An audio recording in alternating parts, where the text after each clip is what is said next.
Index funds and ETFs are two of the most recommended investments for beginners, and most people use the terms interchangeably, but they are not the same thing. and choosing the wrong one for your situation. Could cost you in ways you never expected. Here is the real difference. Both index funds and ETFs do the same core job.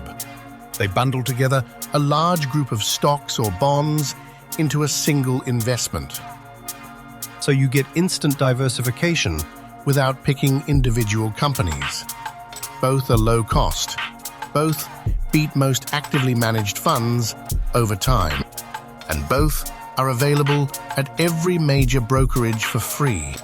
If you own either one, You are already doing better than the majority of retail investors, the difference comes down to how they are structured.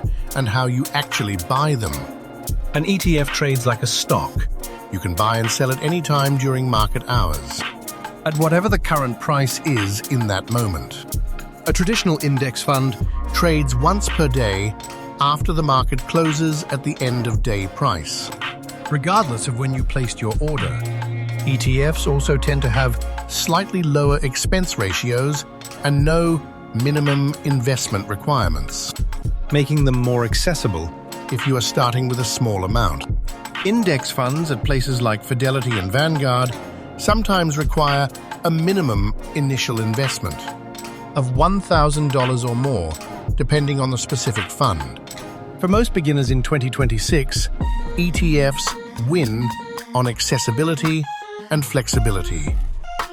for long-term automatic investors, Who never want to think about timing, traditional index funds, work just as well inside a retirement account.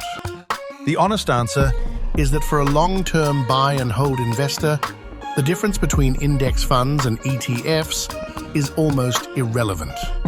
both will get you to To the same destination.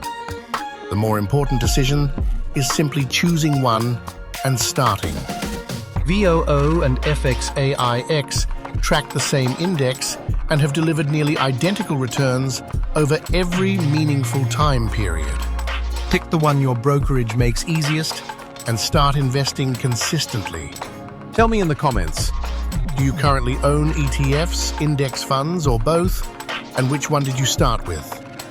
drop it below because I read every reply. And your experience helps other beginners make their first decision with more confidence. If this cleared up a question you have had for a while, Hit like and subscribe, because next week, we break down exactly which index funds and ETFs are worth owning in 2026.